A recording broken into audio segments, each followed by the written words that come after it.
Morning. स्वागत है आपका सिमर लॉ क्लासेज एप्लीकेशन पर।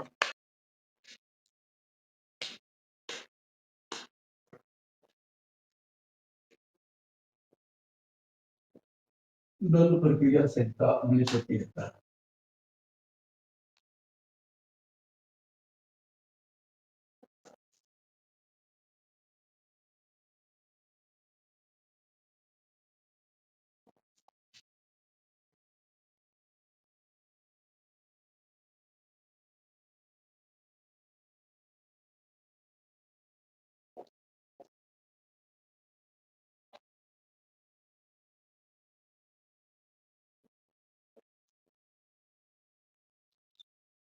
कोड ऑफ क्रिमिनल प्रोसीजर, सही से क्रिमिनल प्रोसीजर कोड कह दो। वैसे तो कोड ऑफ क्रिमिनल प्रोसीजर ही होता है, सही नाम तो इसका दंड प्रक्रिया संहिता। और हम सीआरपीसी कहते हैं, क्रिमिनल प्रोसीजर कोड तो 1973 या दंड प्रक्रिया संहिता 1973। The code of criminal procedure 1973, 1973 का ये कोड है। इसके लिए क्रिमिनल प्रोसीजर के लिए, आपराधिक प्रक्रियाओं के लिए ये संहिता बनाई गई।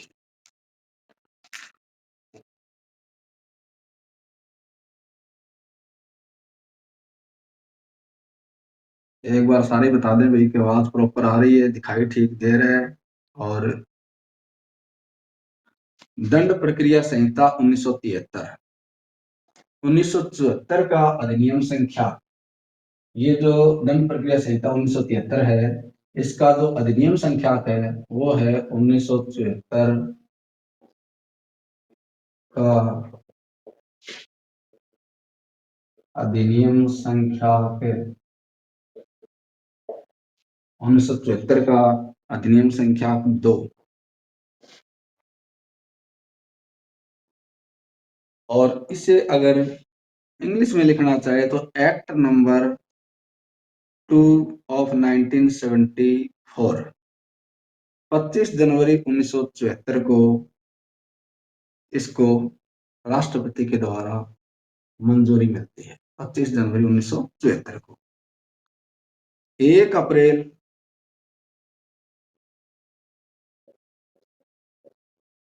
1974 को ये प्रवर्त होता है, यानी लागू होता है। प्रवर्त या लागू कब होता है? दंड प्रक्रिया संहिता अप्लाई कब से होती है? तो 1 अप्रैल 1974 को लागू होती है, यानी 1 अप्रैल के दिन से ये लागू होती है। 1 अप्रैल को 1974 को। दंड प्रक्रिया संहिता करते क्या है? दंड प्रक्रिया से संबंधित विधियों का समेकन करती है। क्या करती है? दंड प्रक्रिया से संबंधित विधियों का समेकन और संशोधन करने के लिए ये अधिनियम बनाए गए। यानी जितनी भी दंड प्रक्रियाएं हैं, यानी क्रिमिनल जो एक्ट हैं, यानी जो अपराध हैं, उन अपराधों को किस प्रोसेस के जरिए उनको निपटाया जाएगा, किस प्रोसेस से उनकी ट्रायल होगी, तो उन सारी प्रोसेस को ये क्या करती है? लागू करती है। इस प्रोसेस का संशोधन भी करना है तो इसी के द्वारा ही किया जाएगा। चाहे कोई भी अपराध हो, अगर अपराध है तो अपराध के अंदर या तो उस अपराध के अंदर विधि बताई गई है उस तरीके से होगा।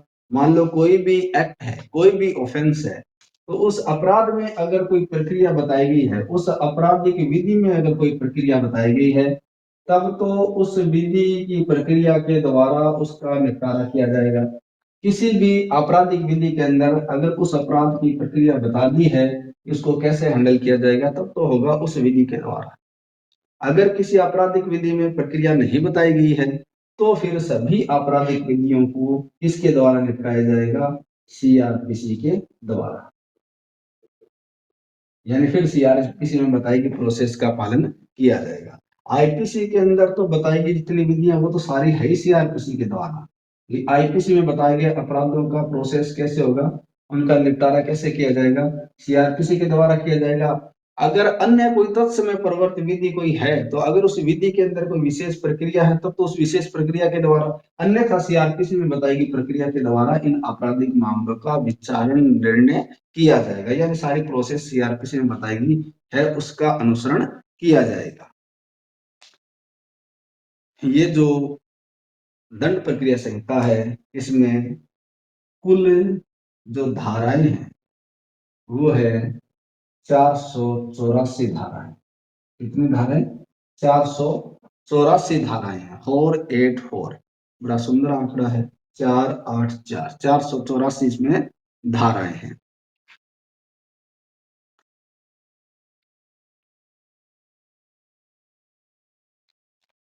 दंड प्रक्रियाओं से संबंधित जो विधियां हैं उनका सार रूप संग्रह है। इसमें जो अध्याय है वो है 37। इसमें अध्याय कितने हैं? 37। इसमें अनुसूचियां है तो अनुसूचियां कितनी है? 2। यानी इसमें 484 धाराएं हैं जो 37 अध्याय में विभक्त की गई है, और 2 अनुसूचियां हैं जो फर्स्ट अनुसूची और सेकंड अनुसूची, प्रथम अनुसूची या द्वितीय अनुसूची के नाम से जानी जाएगी। तो ये इसके अंदर इतनी धाराएं, अध्याय और अनुसूचियां हैं। कोई किंतु परंतु नहीं है, ऐसा कुछ नहीं है। नया अमेंडमेंट एक्ट आ चुका है, भारतीय नागरिक सुरक्षा संहिता, जो 1 जुलाई 2024 से लागू होगा। अब इसका नाम बदल करके 2023 में दंड प्रक्रिया संहिता का नाम बदल करके क्या कर दिया है? भारतीय नागरिक सुरक्षा संहिता 2023। यानी मैं थोड़ी सी जानकारी यहाँ भारतीय नागरिक सुरक्षा संहिता ये नाम लिख देता हूँ ताकि आपको ध्यान रहे। भारतीय नागरिक सुरक्षा संहिता 2023 कब लागू होगा? 1 जुलाई 2024 से प्रवर्त होगा, लागू होगा, अभी हुआ नहीं है, होगा। केवल सेक्शन 106 को छोड़ करके, जिसमें दुर्घटनाओं से संबंधित जो धारा थी केवल उसको लागू नहीं करके बाकी सारी भारतीय नागरिक सुरक्षा संहिता लागू हो जाएगी।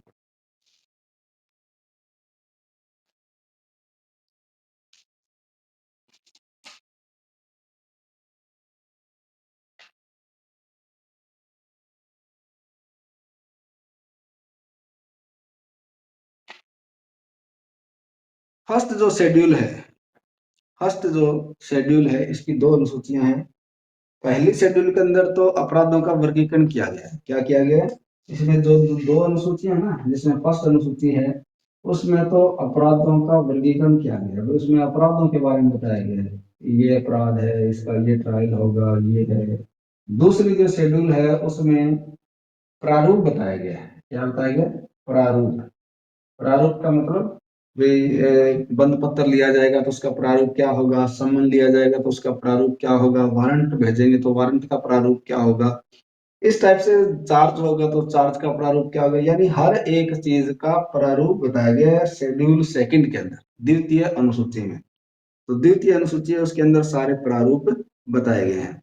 फर्स्ट शेड्यूल के अंदर क्लासिफिकेशन ऑफ ऑफेंस, अपराधों का वर्गीकरण किया गया है इसमें फर्स्ट शेड्यूल के अंदर। ये इंट्रोडक्शन है सीआरपीसी के बारे में, आप इसको ध्यान से देखें, क्योंकि एक किसी भी चीज के बारे में अगर हमें जानना है, उसके अंदर जाना है, तो उससे पहले उसके बारे में पता होना चाहिए कि सीआरपीसी में है क्या, किस लिए है। फर्स्ट शेड्यूल है उसके अंदर जैसे वो एक सारणी बना दी गई है इस टाइप से। फर्स्ट शेड्यूल के लिए एक ऐसे सारणी बना दी है, ऐसे ऐसे करके ऐसे बना दिया, मान लो इसमें ऐसे सारणी बनाई है, जिसके अंदर सबसे पहले तो आएगी धारा। सबसे पहले क्या आएगी? धारा। जैसे 1 2 3 4 ऐसे चलेगी। दूसरे कॉलम के अंदर क्या होगा? अपराध बताया गया कि भाई कौन सा अपराध है। ठीक है, मान लो 319 है तो यहाँ उपहत्या लिख देंगे इसे, यानी हर्ट का अपराध है। ऐसे अपराध बताए गए हैं। फिर तीसरी जो कॉलम है इस फर्स्ट अनुसूची का, उसमें दंड बताया गया, वे उस अपराध के लिए दंड क्या है। यहाँ जो अपराध है उसका दंड यहाँ क्या होगा, उस दंड का उल्लेख यहाँ किया गया है। फिर फोर्थ जो कॉलम है उसके अंदर यह बताया गया है कि अपराध संज्ञेय प्रकृति का है या असंज्ञेय प्रकृति का है। अपराध कैसा है? संज्ञेय या असंज्ञेय यानी कॉग्निजेबल है या नॉन कॉग्निजेबल है। ये अपराध कॉग्निजेबल है या नॉन कॉग्निजेबल ऑफेंस है, संज्ञेय है या असंज्ञेय, यानी उस अपराध की प्रकृति के बारे में बताया गया है कि अपराध कैसा है। फिर लास्ट कॉलम आता है, लास्ट क्या पांचवा कॉलम आता है कि ये जो अपराध है ये अपराध जमानतीय है या अजमानतीय है। जमानतीय है या अजमानतीय यानी बेलेबल है या नॉन बेलेबल है। यानी ये जो धारा के अंदर जो अपराध बताया गया उसका दंड कितना है और वो अपराध संज्ञेय है या असंज्ञेय है और वो अपराध जमानतीय है या अजमानतीय है, ये बताया जा रहा है। कौन सा जमानतीय है या अजमानतीय। जमानतीय अजमानतीय का मतलब जमानत योग्य है या वो अजमानतीय जिसमें जमानत नहीं हो सकती। लास्ट जो इसका कॉलम है छठा, उसमें बताया गया कि किस न्यायालय के द्वारा विचारणीय है, किस न्यायालय के द्वारा विचारणीय है। यानी इस धारा में जो यहाँ अपराध बताया गया है उस अपराध का विचारण कौन से न्यायालय के द्वारा किया जाएगा, तो किस न्यायालय द्वारा विचारणीय है,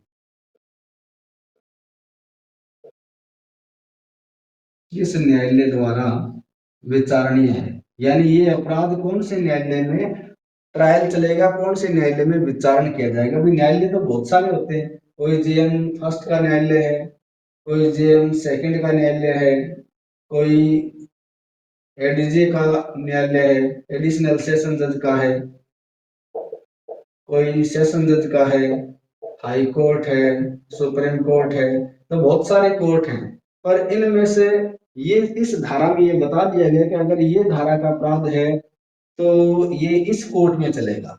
यहाँ बाकायदा कोर्ट का नाम लिखा गया है ताकि वो मामला फिर उसी कोर्ट में जाएगा, किसी दूसरी कोर्ट को ट्रायल करने का राइट नहीं होगा।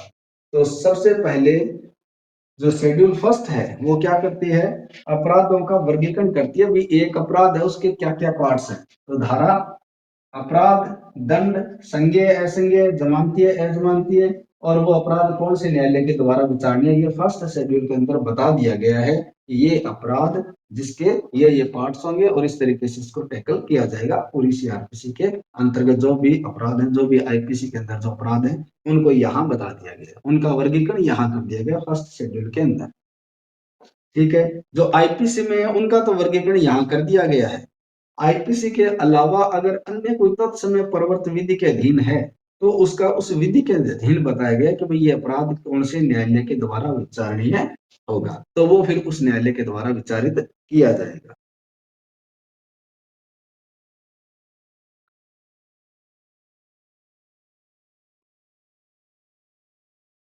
प्रथम वर्ग मजिस्ट्रेट या कोई मजिस्ट्रेट, पद में महानगर मजिस्ट्रेट भी शामिल है। जहां जहां जेएम फर्स्ट लिखा होगा या जहां जहां कोई मजिस्ट्रेट लिखा होगा उसके अंदर महानगर मजिस्ट्रेट शामिल है। क्योंकि जो महानगर सिटी है, जो महानगर क्षेत्र है, जो मेट्रोपॉलिटन एरिया है महानगर क्षेत्र का है, एक तो सामान्य क्षेत्र होता है जो महानगर नहीं होता।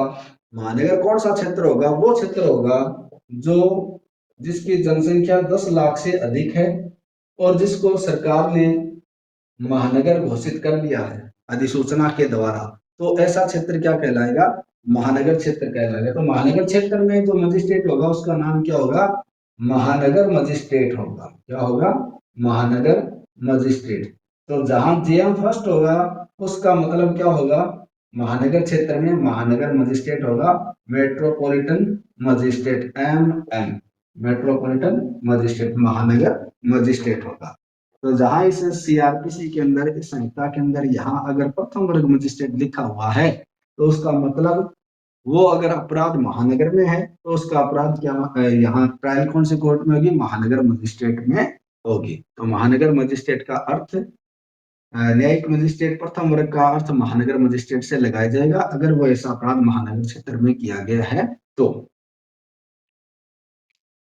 किंतु कार्यपालक मजिस्ट्रेट नहीं है। कोई भी मजिस्ट्रेट अगर शब्द लिखा आएगा तो उसका अर्थ महानगर मजिस्ट्रेट से तो लगाया जाएगा, लेकिन कार्यपालक मजिस्ट्रेट नहीं है। क्या नहीं है, कार्यपालक। अब सीआरपीसी में तो जगह जगह कार्यपालक मजिस्ट्रेट भी आएगा, पर कार्यपालक मजिस्ट्रेट वो नहीं है जो किसी अपराधों का विचारण करेगा। उसको तो सीमित पावर दी गई है, केवल उन्हीं अपराधों में करेगा जो कार्यपालक मजिस्ट्रेट को स्पेशली उनको उनके बारे में बता दिया गया कि केवल इनका होगा। तो वो शांति सुरक्षा को लेकर के जो मामले हैं, केवल उनमें कार्यपालक मजिस्ट्रेट को अधिकारिता दी गई है। बाकी कोई ऐसी अधिकारिता इनको ट्रायल के लिए, अपराधों के विचारण के लिए नहीं है।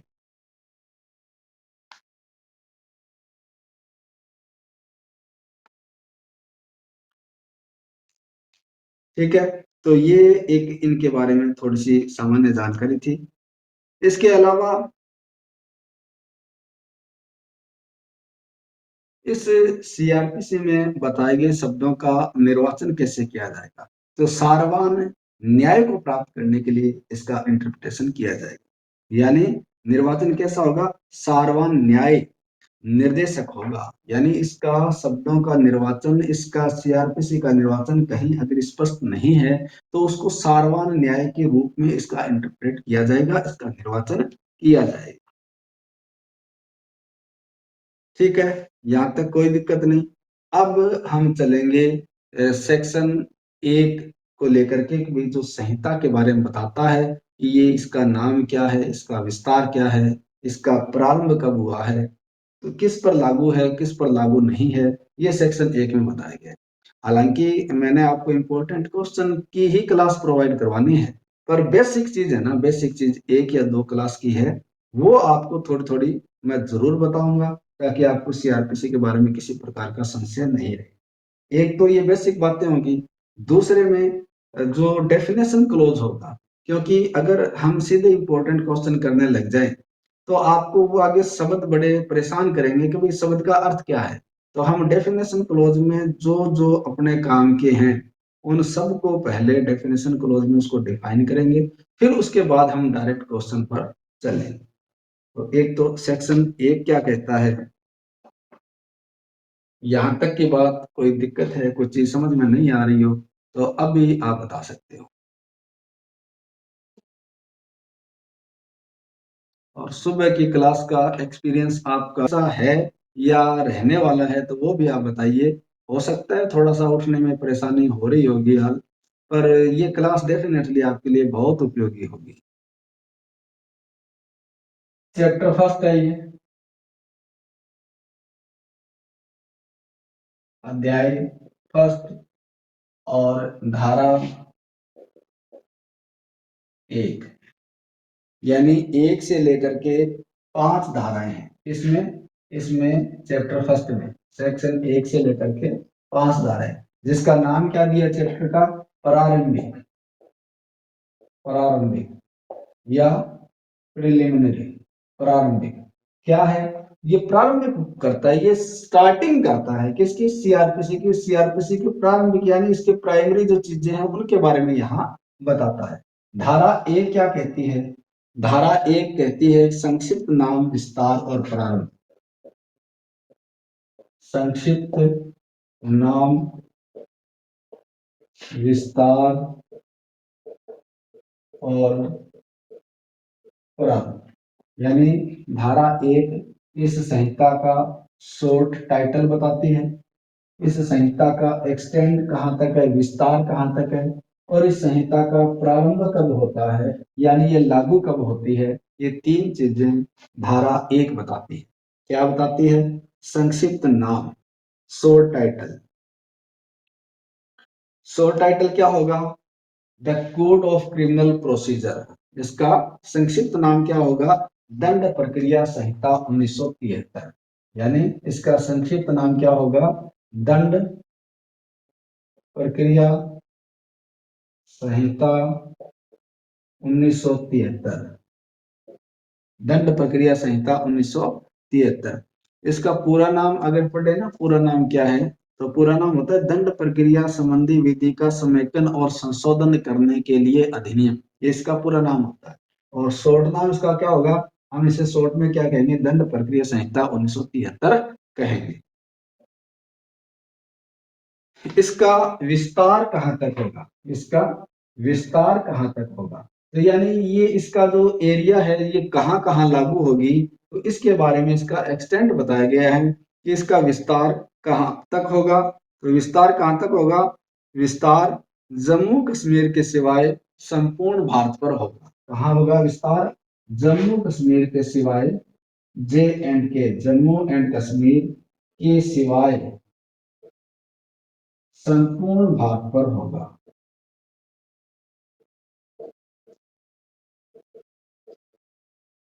ये तो कब बताया गया? जब 1973 में एक ये सीआरपीसी बनी, तब इसका विस्तार था। जम्मू कश्मीर के सिवाय, यानी जम्मू कश्मीर पर लागू नहीं होगा, बाकी पूरे भारत पर लागू होगा।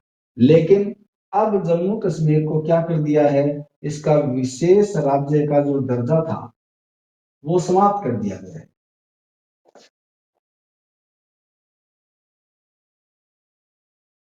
से आर्टिकल 370 और आर्टिकल 35A, जो विशेष अधिकार जम्मू कश्मीर को दिए गए थे वो अब समाप्त कर दिए गए हैं। संविधान में संशोधन हो चुका है।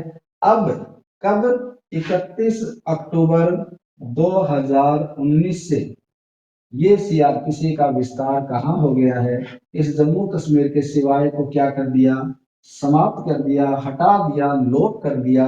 और अब इसका विस्तार कहाँ होगा? संपूर्ण भारत पर होगा। यानी 31 अक्टूबर 2019 से सीआरपीसी का विस्तार संपूर्ण भारत पर होगा।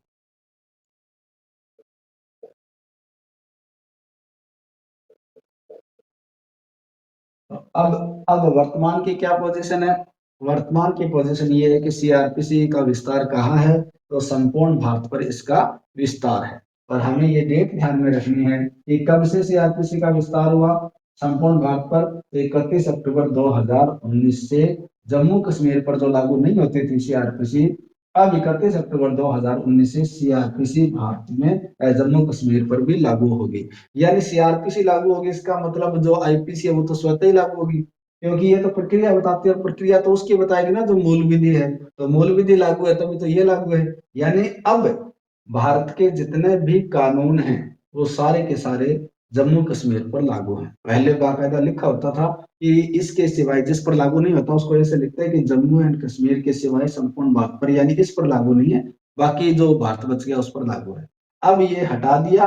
अब सीधा आएगा कि 31 अक्टूबर 2019 की जरूरत नहीं है, अब सीआरपीसी क्या संपूर्ण भारत पर लागू है।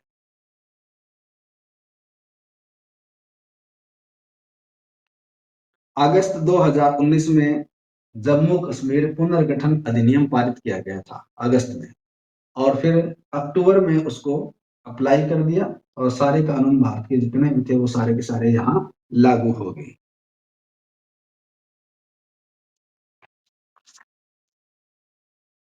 इसका प्रोविजो दिया गया है, इसका परंतुक दिया गया है इसी के अंदर, प्रोविजो या परंतुक जिसको कहते हैं। क्या दिया गया है? विशेष बताया गया है कि जो अध्याय 8, 10 और 11 है, कौन सा? चैप्टर 8, 10 और 11, अध्याय 8, 10 और 11, इनके उपबंध 8, 10 और 11 के उपबंध किस पर? नागालैंड राज्य और जनजाति क्षेत्रों को लागू नहीं होंगे। किसको लागू नहीं होंगे? अध्याय 8, 10, 11 के उपबंध सिवाय नागालैंड और जनजातीय क्षेत्रों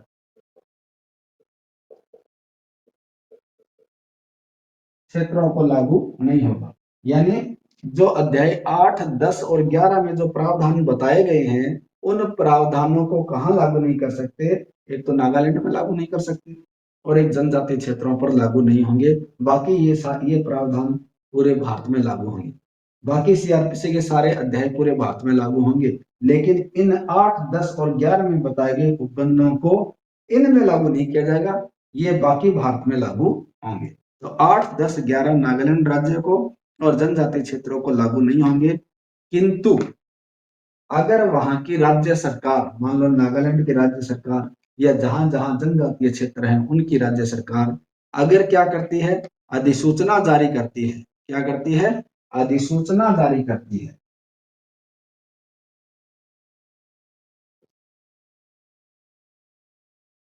तो वह इन क्षेत्रों पर क्या कर सकती है, लागू कर सकती है। इन क्षेत्रों पर लागू कर सकती है या उस क्षेत्र के किसी भाग में लागू कर सकती है।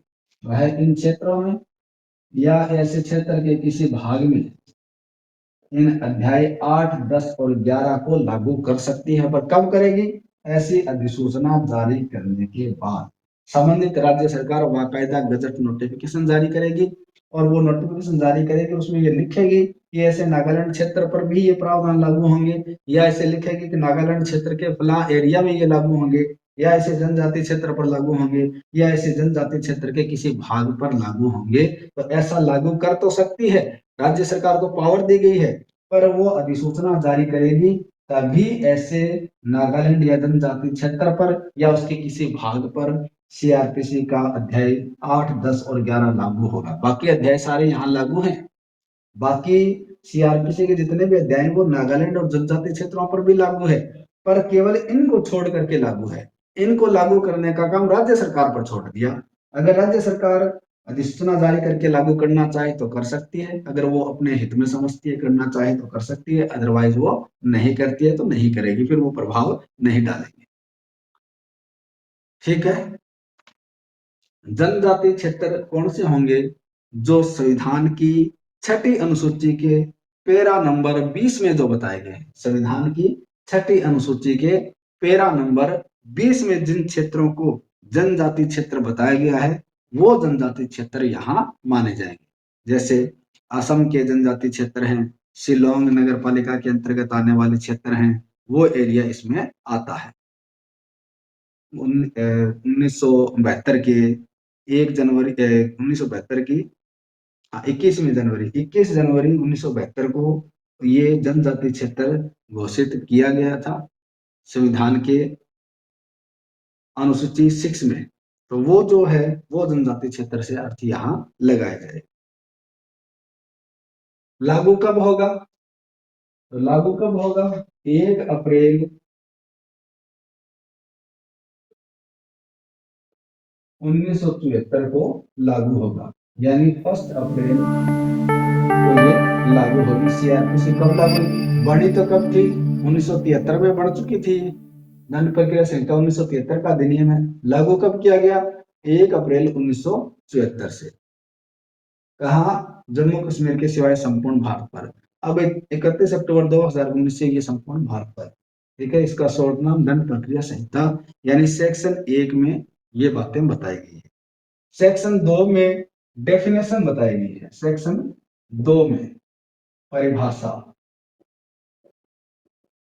शब्द जो इसमें यूज किए गए हैं सीआरपीसी के अंदर, उन शब्दों को डिफाइन सेक्शन 2 में किया गया है।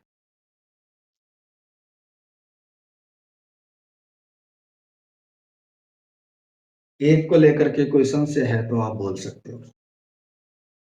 जो चीज जरूरी है ना वो आपको पता होनी चाहिए। क्वेश्चन तो चलो 10 कर ही लेंगे, उसमें तो कोई दिक्कत ही नहीं है।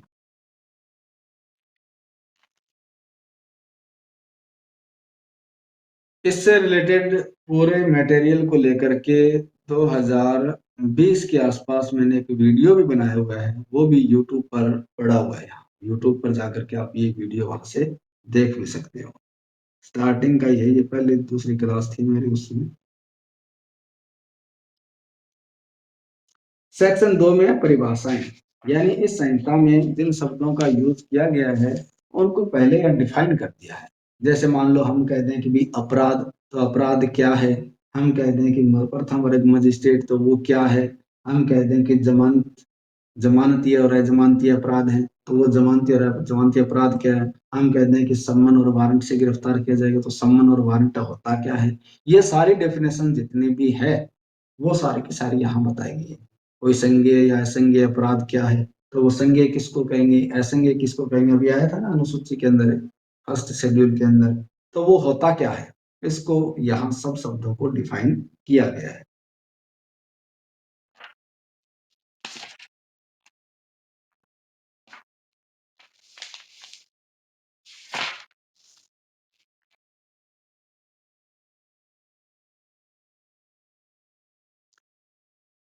अब शब्द आया है कि संपूर्ण भारत पर लागू होगी। अब क्या है, संपूर्ण भारत पर है। तो संपूर्ण भारत का मतलब क्या होता है, संपूर्ण भारत राज्य क्षेत्र पर लागू होगी। तो संपूर्ण भारत राज्य क्षेत्र होता क्या है, संपूर्ण भारत राज्य क्षेत्र का मतलब है कि इसके अंतर्गत राज्यों के जितने भी राज्य क्षेत्र हैं वो शामिल हैं। कौन से राज्यों के राज्य क्षेत्र,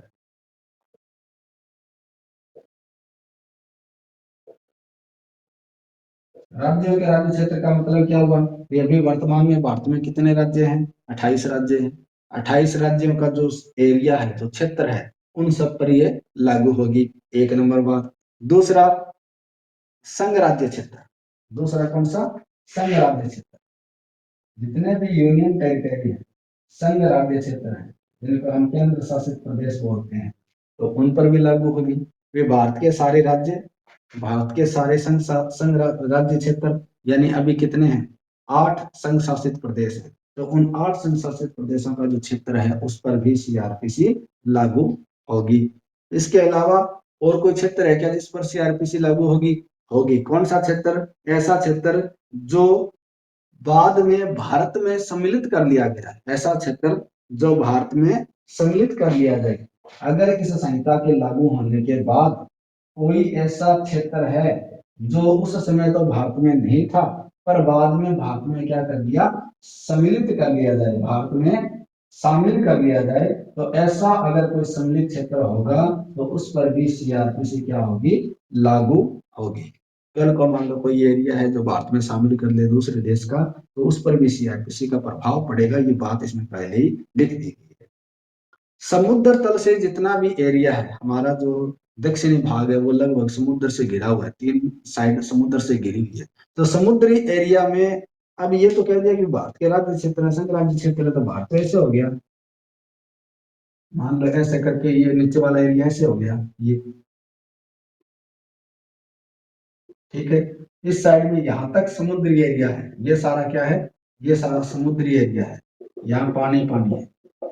तो समुद्री एरिया में बता दिया कि भाई समुद्री एरिया में इसका प्रभाव है क्या, तो इसका एरिया में प्रभाव कितना होगा, समुद्री जो क्षेत्र है उनकी सीमा 12 मील है। कितनी है, 12 मील है। यानी यहाँ से लेकर के हम इधर चलेंगे तो 12 मील जो एरिया होगा वहां तक सीआरपीसी का प्रभाव होगा। इधर चलेंगे तो 12 मील तक का एरिया होगा, उस पर सीआरपीसी का प्रभाव होगा। यानी समुद्र के अंदर ये यहाँ तक तो है ही है, भारत का राज्य क्षेत्र तो यहाँ तक हो गया।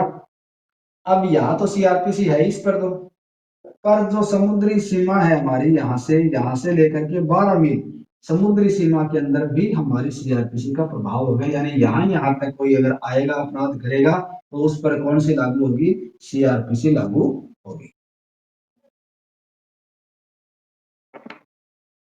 इसके अलावा भी कोई है क्या, भारत के बाहर, चाहे भारत का कोई भी कार्यालय हो, भारत के बाहर ये कार्यालय जो केंद्रीय सरकार ने अन्य प्रदेशों में, अन्य देशों में संबंधित विधि के अनुसार स्थापित किए हैं, तो उन पर भी क्या होंगे, सीआरपीसी का प्रभाव होगा। यानी भारत सरकार ने अगर कोई कार्यालय किसी विदेश के अंदर भी खोला हुआ है भारत सरकार का, और जो किसी विधि के अधीन खोला गया है और उस पर उसका नियंत्रण है, तो उस पर भी सीआरपीसी का इफेक्ट होगा, वहां भी सीआरपीसी लागू होगी।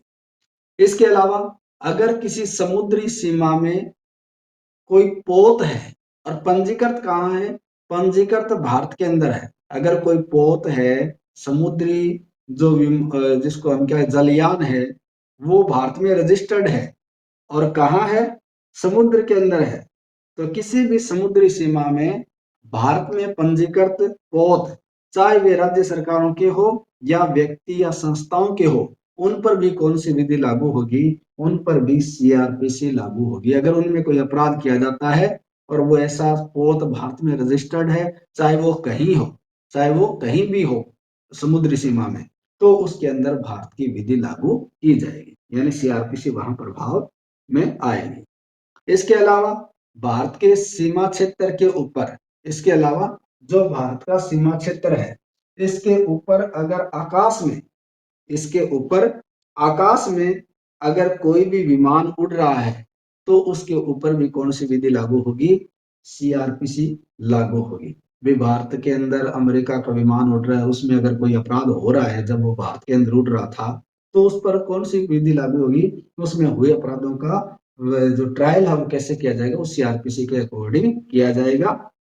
इसके अलावा किसी देश के सीमा क्षेत्र में भारत में पंजीकृत हवाई जहाज, चाहे दुनिया के किसी भी कोने के अंदर भारत में रजिस्टर्ड हवाई जहाज उड़ रहा है, उसमें अपराध होगा तो उस पर कौन सी विधि लागू होगी? उस पर सीआरपीसी लागू होगी। यानी उसके मामले कैसे निपटाए जाएंगे? सीआरपीसी के अनुसार निपटाए जाएंगे।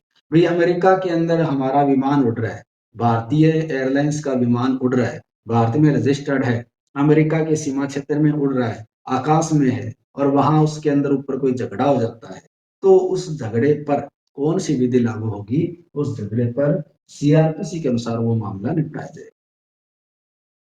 तो ये क्या है? ये क्षेत्र बताया गया कि भाई ये कैसे क्षेत्र में कौन कौन सी चीजें आएंगी। तो ये सारी चीजें मैंने बताई है, वो सारी की सारी उसका राज्य क्षेत्र के अंतर्गत आती है। तो भारत में रजिस्टर्ड कोई भी विमान हो, चाहे जहां कहीं भी हो, उसमें कोई अपराध होगा तो भारतीय विधियों से ही वो शासित होगा। ठीक है, ये था भारतीय सीमा क्षेत्र के बारे में जानकारी। सेक्शन 2 को अपन कल करेंगे। आज फर्स्ट क्लास है, कल डेफिनेशन डेफिनेशन सारी एक ही वीडियो के अंदर कर देंगे, अलग अलग रखेंगे, ताकि कभी भी डेफिनेशन देखनी पड़े तो एक ही क्लास देख के खत्म करो। वैसे भी ये पहली क्लास थी, थोड़ा सा इंट्रोडक्शन और वही था कि भाई जुड़े, और आपको भी थोड़ा से नहीं लगे कि भाई अभी कोई नींद में हो कि नहीं हो, मतलब आप सेटल हो जाओ। कल आपको ये थोड़ा रहेगा कि भाई उठ करके क्लास लेनी है या नहीं लेनी। अच्छी लगी है तो जरूर लोगे आप, अगर अच्छी नहीं लगी है तो फिर मैसेज आ जाएगा मेरे पास। चलिए ठीक है, क्लास कैसी रही इसका एक्सपीरियंस आप व्हाट्सएप नंबर पर मैसेज करके जरूर बताएं कि आपको कैसा लगा। चलिए ठीक है, फिर आपका दिन शुभ हो। Thank you.